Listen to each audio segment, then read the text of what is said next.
Listen, I was getting my little back massage, having a blast. Came across some tweets that I figured I should read to the audience.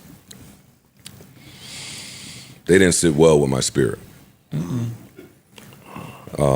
Should we play some church music? Not at all. Okay. Please, no music at all. Okay.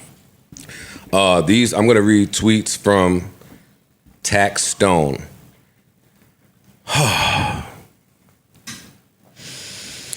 Taxstone says,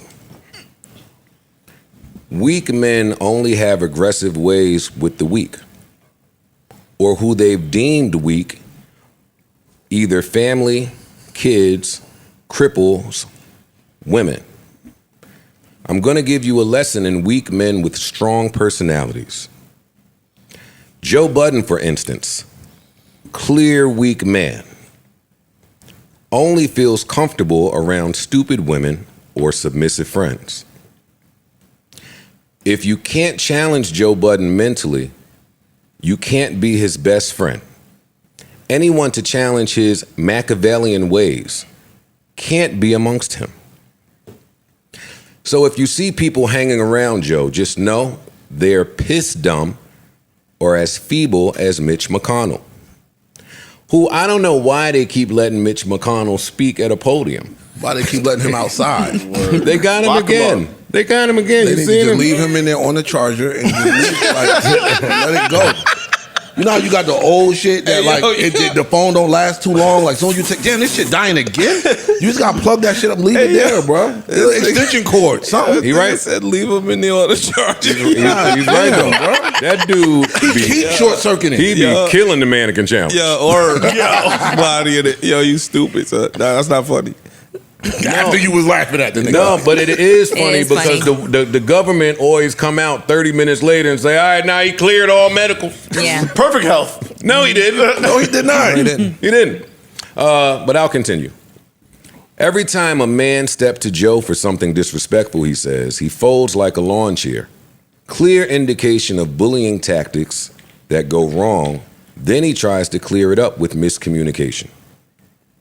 See, because when I speak to these dudes in private, they love me.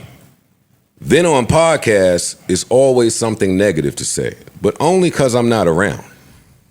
I never knew some of these people had issues with me until 7 years of being away, but I'm pussy. I got jumped by nerds in the courtroom. Outside the courtroom, then on podcasts, I don't even know what I did to these niggas. Putting up with ways you don't agree with is a form of Stockholm Syndrome. Ice and Ish somewhere crying to each other about Joe, but pulling up to a podcast together and smoke hookah in solidarity. End quote.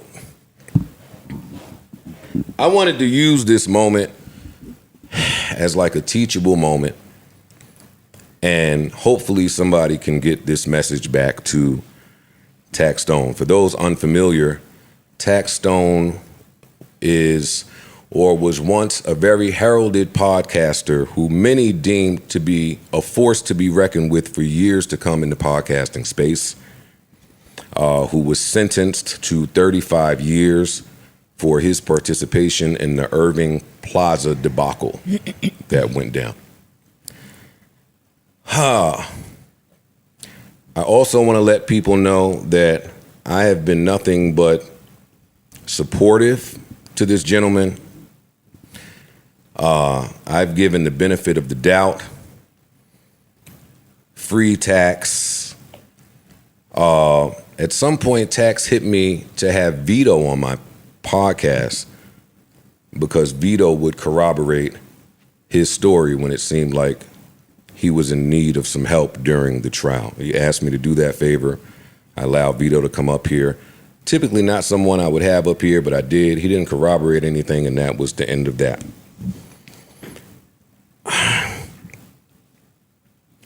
I never, ever, ever, ever get along with you pseudo street niggas, like the pretend street niggas. And part of that is my fault because I know the real versions of y'all. So when I see y'all's actions and it don't line up, I run. Also with the pseudo street niggas, some of y'all's moral compass and y'all belief systems and your ideologies, I just think are really, really, really backward. So I want to talk to Tax about shit I think is weak.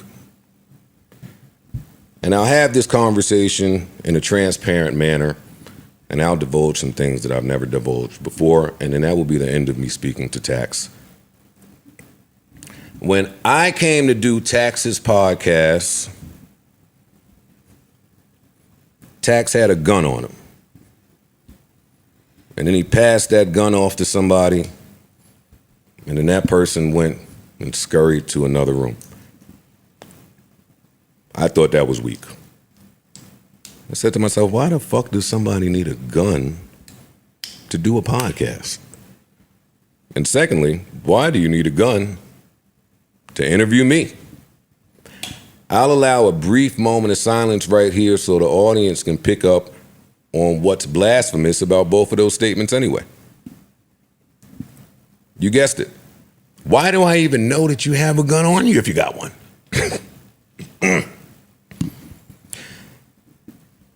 But you height-deprived street niggas tend to overcompensate, and y'all scared the shit out of me. I thought all of that was weak. I did. Then, right, what happened after that? What happened after that, after I did that part? Oh, shit, wait. Then Charlemagne granted you an opportunity. And I watched you get sunned out.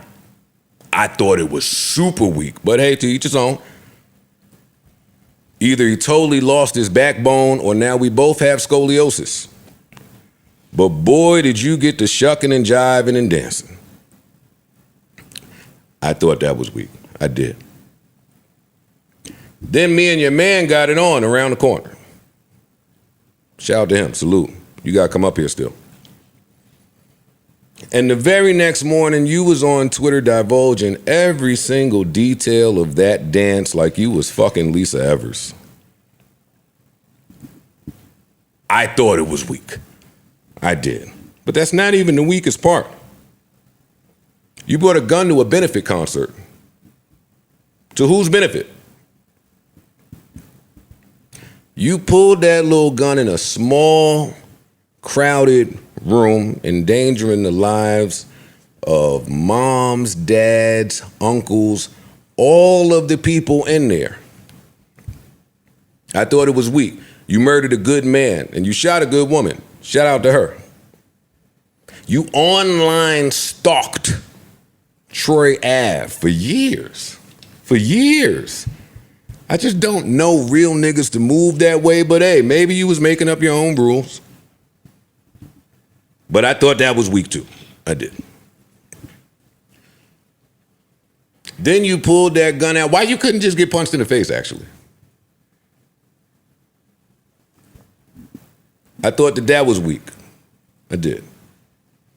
Then you pulled that gun out and a nigga took the gun from you and chased you all around the fucking venue. My nigga, I don't know what definition we going by, but we clearly have two very different definitions of weak.